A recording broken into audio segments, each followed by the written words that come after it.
மகிழ்ந்து களி கூறு, தொடர்ந்து துதிப்பாடு. மகிழ்ந்து களி கூறு, தொடர்ந்து துதிப்பாடு.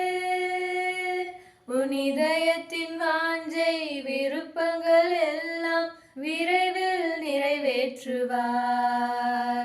உன் இதயத்தின் வாஞ்சை விருப்பங்கள் எல்லாம் விரைவில் நிறைவேற்றுவார். காத்திரு, பொறுத்திரு, கர்த்தரையை நம்பியிரு, காரியத்தை வாய்க்க செய்வார், உன் சார்பில் செயலாற்றுவார். காத்திரு, பொறுத்திரு, கர்த்தரையை நம்பியிரு, காரியத்தை வாய்க்க செய்வார், உன் சார்பில் செயலாற்றுவார். உன் வலியை கர்த்தருக்கு கொடுத்து விடு, அவரை நம்பியிரு. உன் வலியை கர்த்தருக்கு கொடுத்து விடு, அவரை